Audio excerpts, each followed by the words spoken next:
सलामती है उन पर जो हक पे नज़र जमाए हुए हैं, सलामती है उन पर जो हक सुनने के मुंतज़िर हैं। अस्सलामु अलैकुम वरहमतुल्लाहि वबरकातुहू। इन लोगों की, इन उलमा की जब कहानियाँ जो हैं एक्सपोज की जाती हैं, फिर ये कहते हैं कि आप लोग जो हैं हमारे बाबों, हमारे बड़ों का मजाक उड़ा रहे हैं। हालांकि ऐसा हरगिज़ नहीं है। ये लोग जो क्या करते हैं, जो इस दुनिया से जा चुके हैं, जो बुज़ुर्ग, उन्होंने ये शायद कहा या नहीं कहा, लेकिन ये उलमा उनसे अंधी अकीदत रख के उनके पीछे ऐसी कहानियाँ और ऐसी सी बातें करते हैं जो बिल्कुल नाकाबिले कबूल हैं और शरीयत के बिल्कुल वो खिलाफ है। तो इसी तरह मौलाना इलियास कादरी साहब एक वाक़या बयान करते हुए हज़रत शेख अब्दुल कादिर जिलानी की क्या करामत बयान करते हैं। वो ये कहते हैं कि औरत है, वो अपना बच्चा लेके शेख साहब की बारगाह में हाजिर होती है, कहती है ये बच्चा आपसे मोहब्बत करता है, लिहाजा इसको अपनी बारगाह में रखें। तो बच्चे को इबादत और रियाजत में लगा देते हैं शेख अब्दुल कादिर जिलानी। तो कुछ दिनों के बाद औरत दोबारा आती है बच्चे को देखने के लिए, तो फाके की वजह से और रात भर जागने की वजह से वो बच्चा जो है वो बहुत कमज़ोर हो जाता है। तो वो जौ के साथ जो है वो खाना खाता है। इसी तरह जब वो औरत हज़रत शेख अब्दुल कादिर जिलानी के पास जाती तो उनके सामने एक मुर्गी, उसकी हड्डियाँ पड़ी होती हैं। तो वो औरत जो है वो ये कहती है कि मेरा बेटा है वो जौ खा रहा है और आप जो हैं ये मुर्गी खा रहे हैं। तो हज़रत शेख अब्दुल कादिर जिलानी क्या करते हैं, वो जो हड्डियाँ पड़ी होती थी उनके ऊपर हाथ रखते हैं तो वो मुर्गी बन जाती है।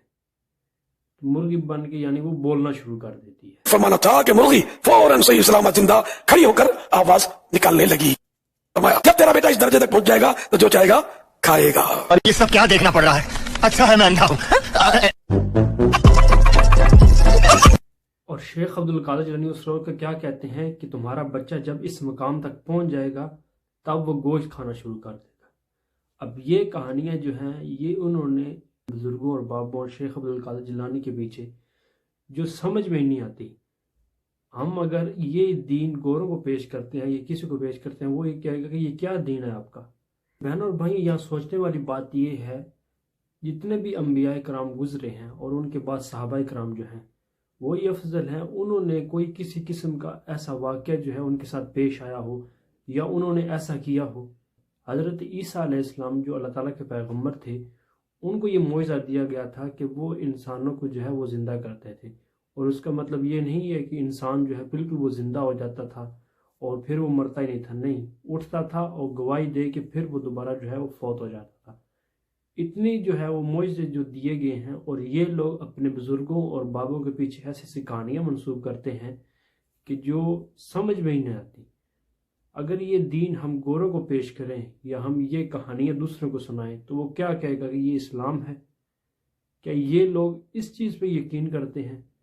वैसे तो ये कहते हैं कि जो करता है अल्लाह ताला करता है, और ये ऐसी करामतें अपने बुज़ुर्गों की तरफ मंसूब करते हैं जो बिल्कुल समझ में ही नहीं आती। और मुफ्ती राशिद महमूद साहब जो हैं वो भी एक करामत बयान करते हैं कि हज़रत शेख अब्दुल कादिर जिलानी का एक शागिर्द था, उसने क्या किया, होता है उसका रुख जो है वो किबला रुख नहीं रखा।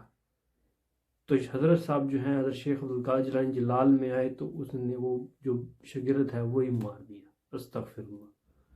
ये कहानियाँ लोगों को सुनाएंगे तो लोग क्या मतलब निकालेंगे?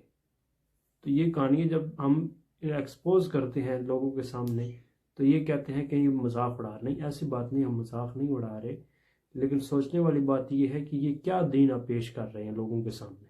तो माँ कहते हैं कि ये मीम्स क्यों बनती हैं? जब आप दीन को इसी तरह पेश करोगे और अपने बुजुर्गों और बापों के पीछे झूठी करामतें जो हैं वो मंसूब करोगे तो मीम्स तो आपकी बनेंगी। इसी तरह अल्लाह से दुआ है अल्लाह ताला हमें हक सच बयान करने की तौफीक दे। मिलते हैं नेक्स्ट वीडियो में। जज़ाकुमुल्लाह।